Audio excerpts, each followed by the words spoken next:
남자는 스트레스를 무의식으로 푼다고 이렇게 했는데, 네. 그걸 플러스 우울증이, 아까 남자는 우울증이 없다고 그랬죠. 네, 노이로제입니다. 그러면 노이로제라고. 네네. 그러면 병원에서 우울증이라고 하는 것은, 요걸 모르기 때문에 그럽니다. 아직은 이게 발표가 되는 게 아니고 이제 아마 저희들 학자들이 있는데 학자들이 이제 아마 연구 논문을 해서 이제 발표를 하게 될 텐데 남자들은 스트레스를 제거를 못한 상태에서 또 스트레스가 들어오고 제거가 안 된 상태에서 또 스트레스가 들어오고 이렇게 되면 제거가 안 돼 있다 보니까 굉장히 힘들어집니다. 공포, 죽을 것 같은 막 고통을 느끼기 시작해요. 근데 마치 여자처럼 나타나요. 이렇게 한번 보시죠. 남자가 상대방한테 우리가 남편 아내를 한번 예를 들죠. 뭐. 남편이 아내한테 화를 냅니다. 또 아내가 남편에게 화를 냅니다. 화내는 건 맞죠? 그러다 보니까 남편에게 생긴 것, 그러니까 남자에게 생긴 거나 여자에게 생긴 거나 똑같은 증상이 나타난 거야. 똑같은 증상이 나타났어요. 우울 증상이 나타났어요. 근데 여자는 왜 생겼느냐? 바로 상처의 감정을 치료하지 못한 상태에서 기억을 하다 보니까 이것을 더 이상 기억을 하면 너무 고통스러우니까 기억을 못하도록 해요. 그래서 우울증을 유발을 시켜요. 근데 남자는 우울증이라는 개념 자체가 없기 때문에 스트레스가 계속 들어오는 거예요. 뭐가 고장나겠어요? 인식에서 과다한 것이 하나가 만들어지니까 그걸 고장을 일으켜버리는 거예요. 그래서 그것만 들어오면 못 견디는 거예요. 그래서 남자는 대체적으로 우울 증상과 같은 노이로제 증상이 언제 나타나냐면 남자는 죽고 사는 문제로 들어가거든요. 그래서 남자들의 노이로제가 굉장히 위험해요. 우울증은 요 정도 선에서 그냥 일정한 수준에서 딱 멈추기 때문에 견뎌요. 근데 남자는 두 군데서 나타납니다. 그 첫 번째가 자기의 열정, 재밌고 즐거운 게 이제는 이 세상에 재밌고 즐거운 게 단 하나도 없어. 그러면 어떻게 됩니까? 이제는 다시는 안 생겨. 그러면 죽는 거예요. 죽음밖에 못 견뎌. 자기가 못 견뎌요. 그걸 우리는 열정이라고 얘기합니다. 재밌고 즐거운 곳에 몰입하는 힘인데 이게 이날 이후로는 이제 없어질 거라고 생각하니까 끔찍해지는 거예요. 열정 없이 산다고 생각해 보세요. 이 세상을 살아가는데 재미가 하나도 없을 거야.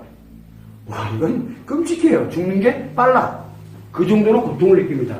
두 번째는 자기가 뭔가 의미 있게 가치 있게 추구돼 가던 뭔가 하나가 싹 사라져가 다시는 내가 이제 그거를 추구를 못할 거다라는 자기의 가치 추구거든요. 내 인생은 이제 가치도 없어.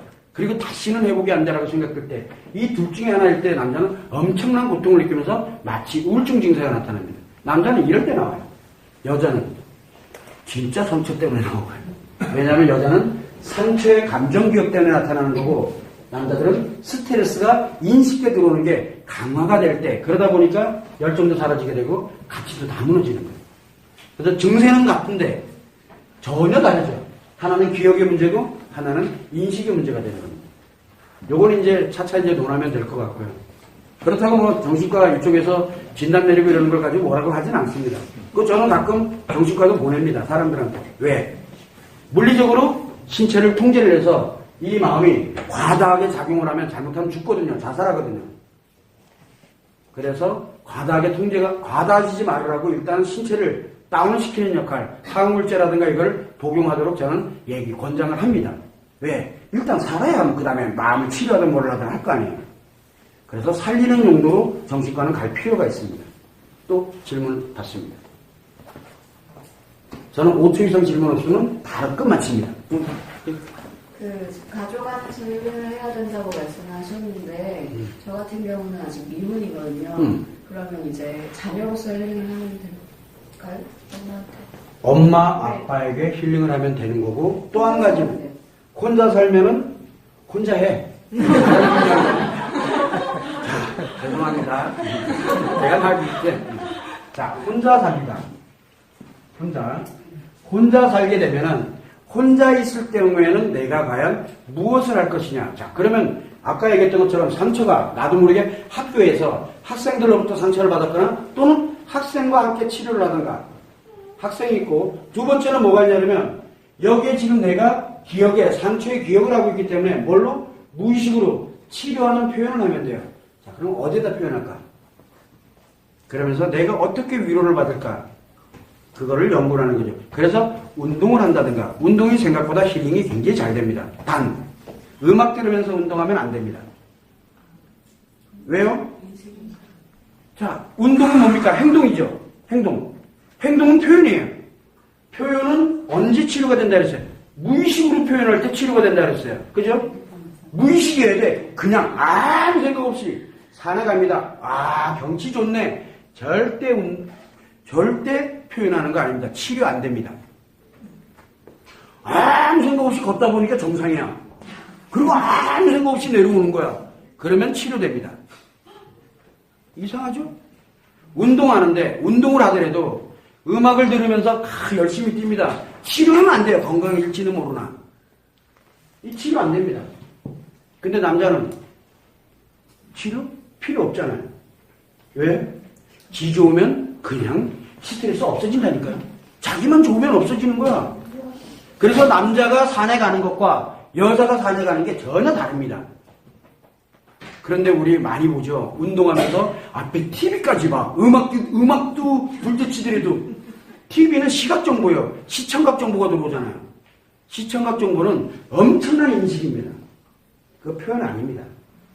몸은 건강해질지는 모르나 절대 심리적으로는 치료가 안 됩니다. 저는 헬스장을 이렇게 가보면 힘이 나요. 왜? 아무도 치료를 못하고 있잖아요. 좀 제발 치료 좀 했으면 좋겠는데. 혼자인 경우 또는 부부가 문제가 생기거나 이렇게 되면은 운동을 하세요. 괜찮아요. 근데 아무 생각하지 말고 내가 산책을 한다. 산책을 할 때 이 생각 저 생각하면서 산책하지 말고 음악 들으면서 산책하지 말고 그냥 아무 생각하지 마세요. 그냥 걷는 거예요. 그냥. 그러면 힐링이 됩니다. 특히 여자들한테는 그래요. 여자이기 때문에 얘기해 준 거예요. 또 질문 있습니까? 질문? 네. 청소년들 이제 왕따인 사건이 있잖아요. 네. 그러면 그 가해자랑 피해자랑 그거 또 자살하는 애도 있고 그럼 그럼요. 얘네들은 어떻게 힐링을 하면서 서로 왕따를 피할 수 있나요? 아, 왕따. 주제가 참 재밌어요. 왕따는 뭐냐면 여러 명이 한 명을 대상으로 해가지고 분리를 시키거나 괴롭힘을 하는 것을 우리는 왕따라고 합니다.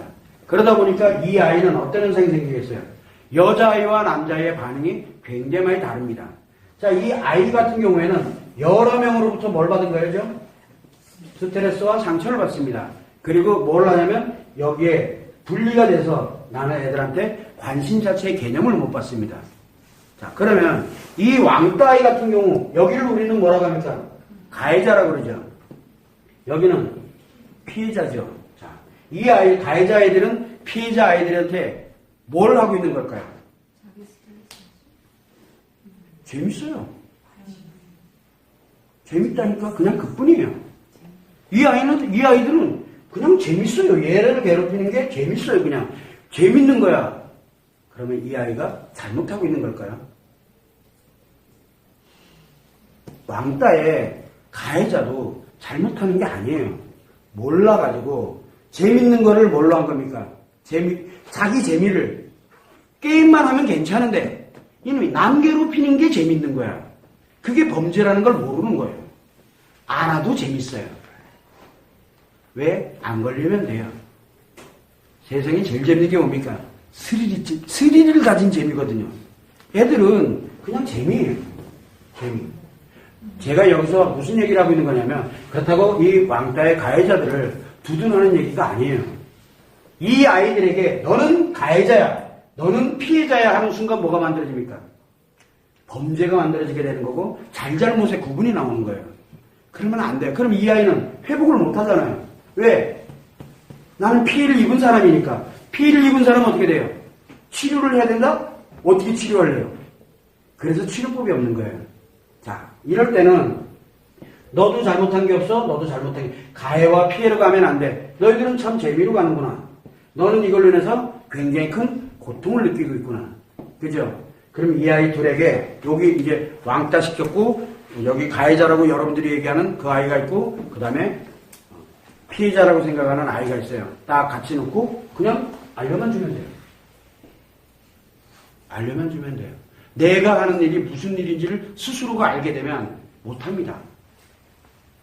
스스로가 하는 일을. 제가 웃으면서 예전에 범죄 예방 관련돼 있는 거, 한국에서는 저를 잘 안 좋아해요.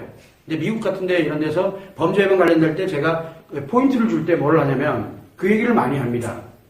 네가 지금 예를 들어서 범죄를 저지른다. 범죄는 왜 생기느냐? 여기 표현이 이 무의식으로 표현한 게 있죠. 무의식으로 표현한 거. 무의식으로 표현한 것이 타인에게 피해를 입혔을 때 우리는 그걸 범죄라고 합니다. 내가 피해를 입혀야지라고 생각하고 기억하고 있는 건 범죄라고 하지 않아요. 범죄에 관련된 걸 들어온 거를 인식하는 것도 범죄라고 하지 않아요. 표현할 때 우리는 범죄가 발생을 합니다. 자, 만약에 이거는 얘기를 하죠. 너가 이렇게 해서 범죄를 했다. 저는 주로 뭔 얘기를 많이 하냐면 나의 아이들에게, 내 자녀에게 권해줄 수 있으면은 그거는 잘못된 게 아니다라는 얘기를 많이 해요. 내 아이에게. 네 기분 나쁘다고 남을 한 대 때리는 거를 내 아이에게 너 앞으로 살면서 조금이라도 기분 나쁘면 무조건 때리고 시작해. 알았지? 라고 적극 권하면은 그거는 그 사람에게 문제는 있는 거지만 어쨌든 그걸 가지고 뭐라 할 수는 없어요. 그 사람 몫이니까. 그런데 대부분 그렇게 얘기를 하게 되면 다른 거는 몰라도 내 아이한테만큼은 그걸 주려고 하질 않아요. 사람은. 인간이기 때문에. 그래서 여러분들도 가면서 이 아이들에게 그런 얘기를 많이 합니다. 입장 바꿔놓고 뭐 역할극 시키고 뭐 시키고 치료 안 돼요. 어차피 돌아서면 다 잊어먹어요. 왜? 남자는 스트레스 제거 짜증나거든요. 제거하고 돌아서면 잊어먹어요. 그리고 또 왕따시켜요.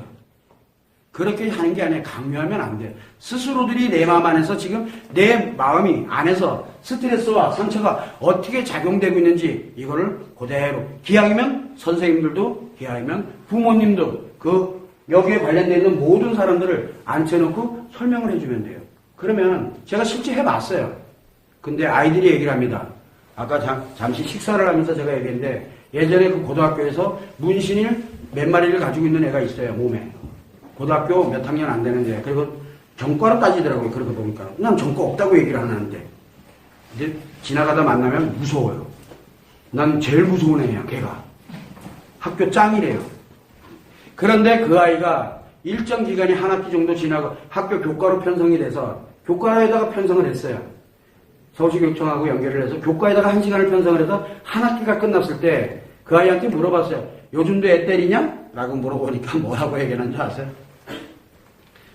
자기가 왜 애들을 안 때리는지 이해가 안 된대요. 왜 안 때릴까? 몰라? 네가 착해졌나 보지. 안 착한데? 자기 안 착한데? 가지고 옆에 있는 애한테 물어보는데 얘 진짜 한 번도 주먹 안 해드렸어요? 선생님 요즘요 주먹 휘두르는 아이들한테 그거 하지 말라고 그게 얼마나 나쁜 건지 설명하고 다니고 있대요. 왜? 그게 더 재밌는 거예요. 애들 때리는 것보다 그거를 막 이렇게 인도해주는 그게 더 재밌는 거예요. 그래서 자기가 때렸던 애들한테 한 명 한 명 가가지고 많이 아팠지, 많이 힘들었지, 진짜 미안하다, 내가 있잖아, 어쩌고저쩌고, 친구가 되어버렸어요. 놀랬어요, 그 아이가. 그래서 잘했어, 우리 2학기 때 보자.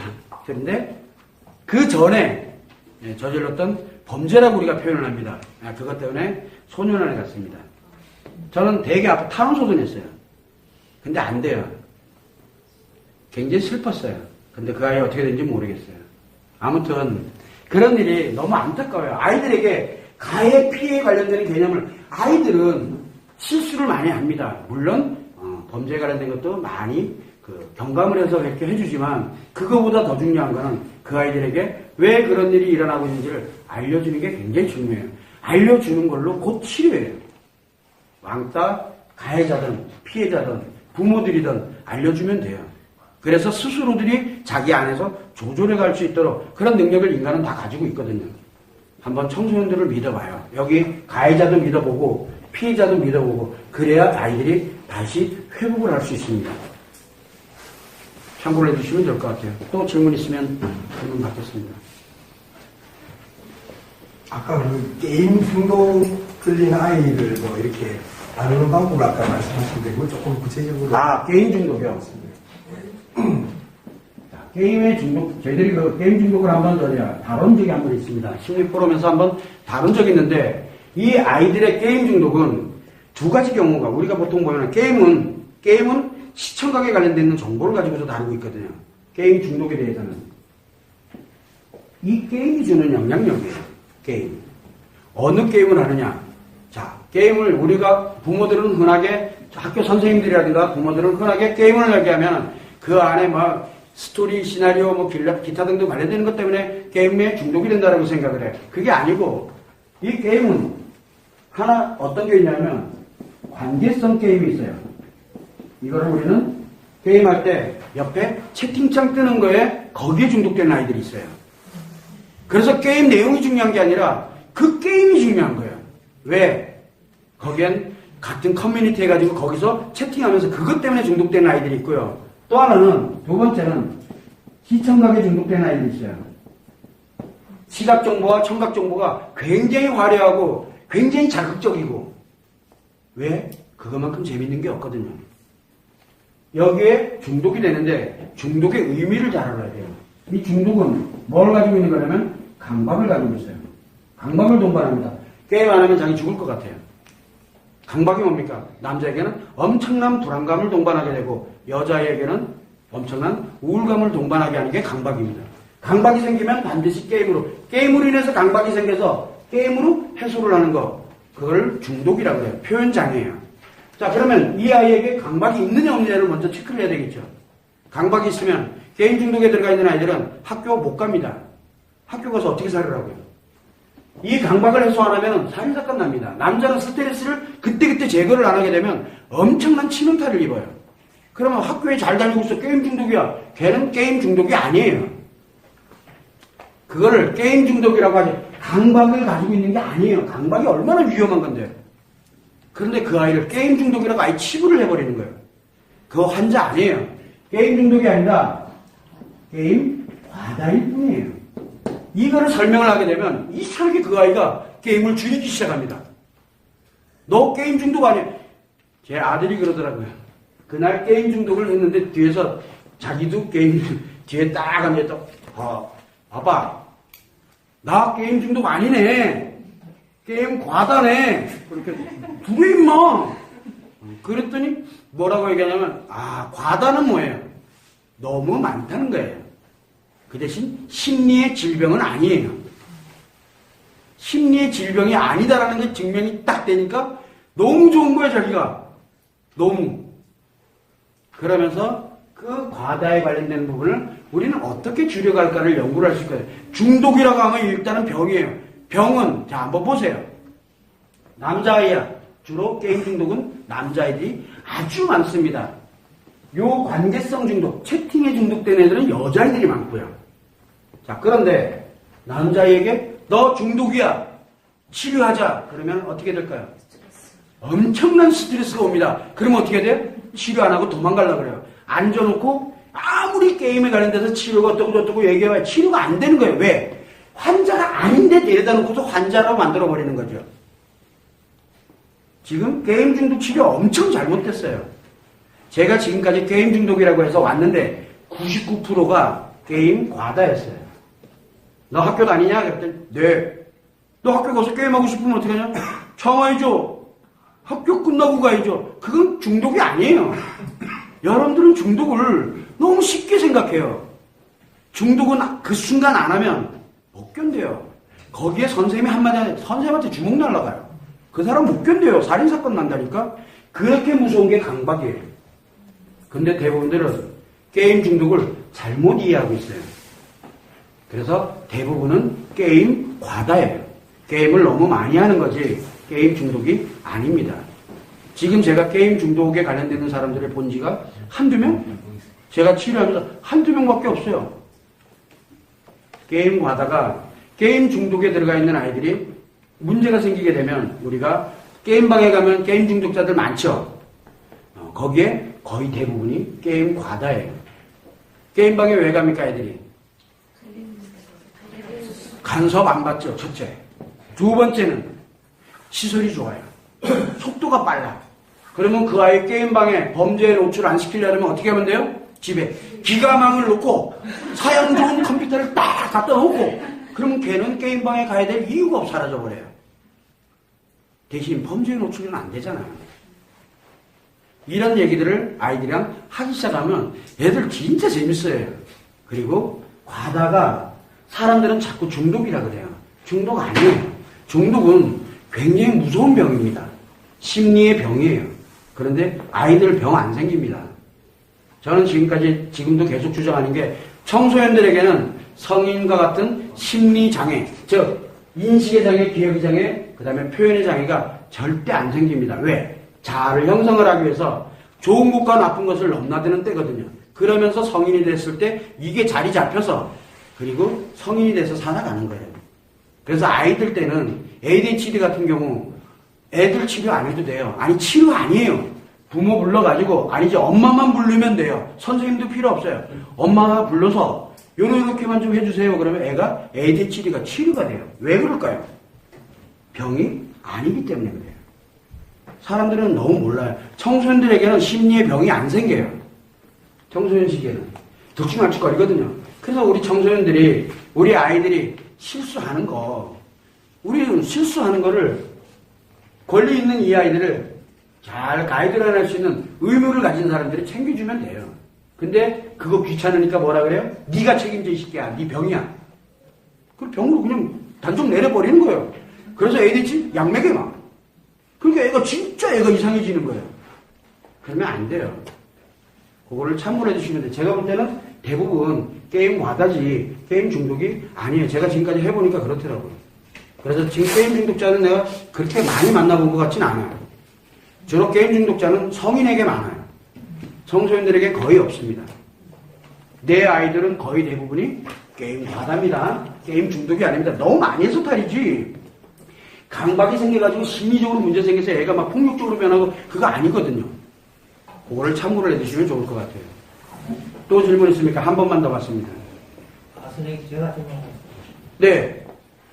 지난번에 어떤 분이 그 선생님 유튜브에 올린 그 동영상 내용들 보시면 네. 주로 뭐 부부 문제라든지 네. 뭐 여기 그런 문제를 좀 많이 올려놨는데 또 다른 좋은 내용들도 많은데 왜 하필 그런 내용들을 많이 올려놨는지 그게 좀 제가 사실은 무슨 상담을 하냐면 우리나라에 몇 명 안 되는 외도 전문가입니다. 외도 문제만 저는 별명이 외도의 저승사자입니다. 저한테 걸리면 다 뒤집니다. 그런데 왜 하필이면 그걸 다루고 있느냐?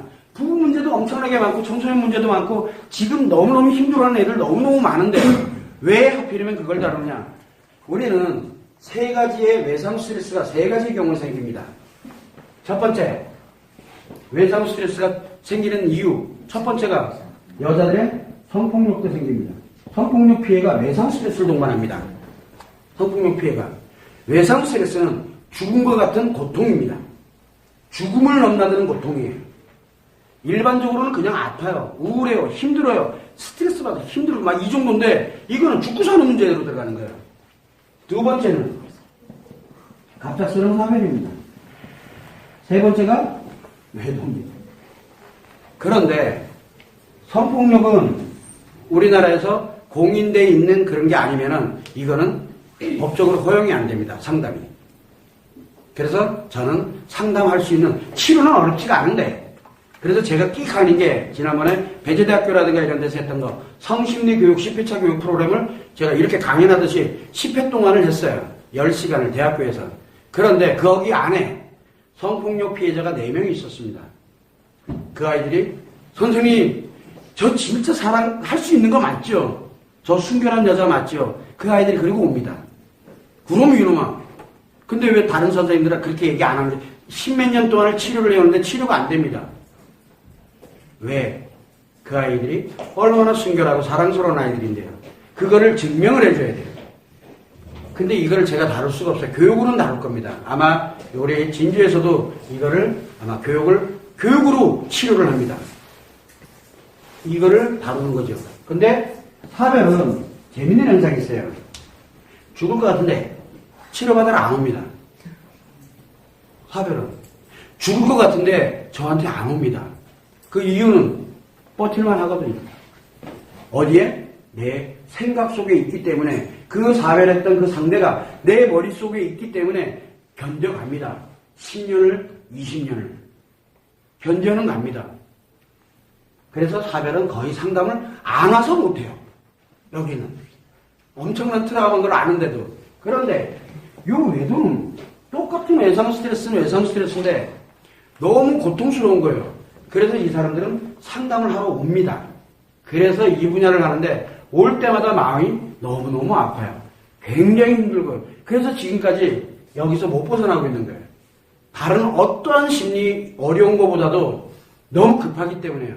그래서 제가 예전에는 전화를, 지금은 유튜브에 많은 외도에 가는데 제 이름 치면은 다 외도 얘기 나옵니다.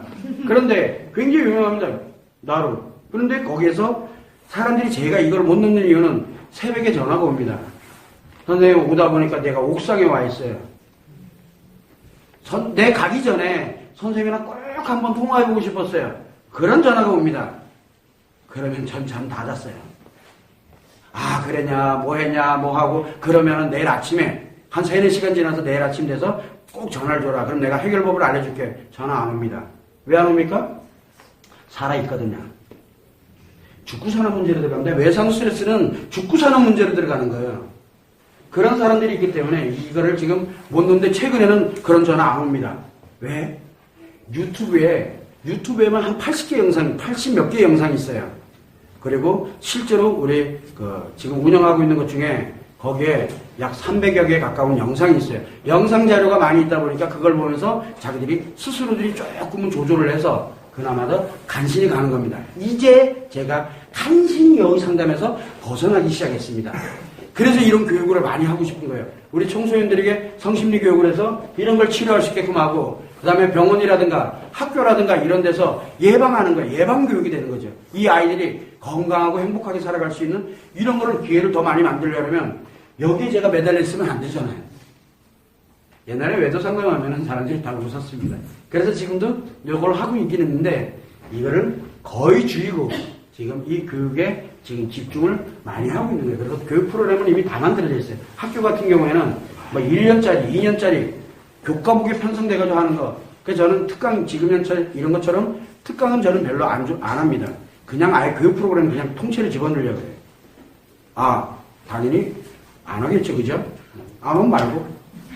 어차피 저 죽고 난 다음에도 누군가는 하겠죠. 언젠가는. 언젠가는 오지 않겠어요. 그걸 위해서 우리는 준비만 하고 있으면 된다고 생각을 해요. 하나씩. 또, 요 정도까지만 하죠, 그러면. 자.